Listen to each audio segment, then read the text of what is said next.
एक समय की बात है। एक राज्य में एक प्रतापी राजा राज करता था। एक दिन उसके दरबार में एक विदेशी आगंतुक आया और उसने राजा को एक सुंदर पत्थर उपहार स्वरूप प्रदान किया। राजा वह पत्थर देख बहुत प्रसन्न हुआ। उसने उस पत्थर से भगवान विष्णु की प्रतिमा का निर्माण कर उसे राज्य के मंदिर में स्थापित करने का निर्णय लिया और प्रतिमा निर्माण का कार्य राज्य के महामंत्री को सौंप दिया। महामंत्री गांव के सर्वश्रेष्ठ मूर्तिकार के पास गया और उसे वो पत्थर देते हुए बोला, महाराज मंदिर में भगवान विष्णु की प्रतिमा स्थापित करना चाहते हैं। 7 दिवस के भीतर इस पत्थर से भगवान विष्णु की प्रतिमा तैयार कर राजमहल पहुंचा देना। इसके लिए तुम्हें 50 स्वर्ण मुद्राएं दी जाएंगी। 50 स्वर्ण मुद्राओं की बात सुनकर मूर्तिकार खुश हो गया और महामंत्री के जाने के उपरांत प्रतिमा का निर्माण कार्य प्रारंभ करने के उद्देश्य से अपने औजार निकाल लिए। अपने औजारों में से उसने एक हथौड़ा लिया और पत्थर तोड़ने के लिए उस पर हथौड़े से वार करने लगा, किंतु पत्थर जस का तस रहा।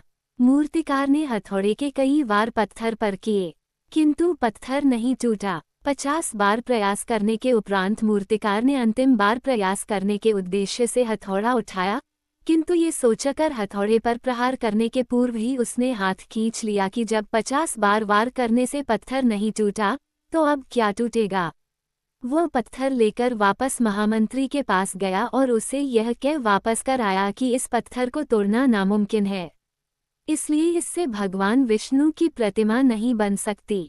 महामंत्री को राजा का आदेश हर स्थिति में पूर्ण करना था, इसलिए उसने भगवान विष्णु की प्रतिमा निर्मित करने का कार्य गांव के एक साधारण से मूर्तिकार को सौंप दिया। पत्थर लेकर मूर्तिकार ने महामंत्री के सामने ही उस पर हथौड़े से प्रहार किया और वो पत्थर एक बार में ही टूट गया। पत्थर टूटने के बाद मूर्तिकार प्रतिमा बनाने में जुट गया। इधर महामंत्री सोचने लगा कि काश पहले मूर्तिकार ने एक अंतिम प्रयास और किया होता तो सफल हो गया होता और 50 स्वर्ण मुद्राओं का हकदार बनता। सीख मित्रों, हम भी अपने जीवन में ऐसी परिस्थितियों से दो चार होते रहते हैं। कई बार किसी कार्य को करने के पूर्व या किसी समस्या के सामने आने पर उसका निराकरण करने के पूर्व ही हमारा आत्मविश्वास डगमगा जाता है और हम प्रयास किए बिना ही हार मान लेते हैं। कई बार हम 1-2 प्रयास में असफलता मिलने पर आगे प्रयास करना छोड़ देते हैं, जबकि हो सकता है कि कुछ प्रयास और करने पर कार्य पूर्ण हो जाता या समस्या का समाधान हो जाता। यदि जीवन में सफलता प्राप्त करनी है तो बार बार असफल होने पर भी तब तक प्रयास करना नहीं छोड़ना चाहिए जब तक सफलता नहीं मिल जाती।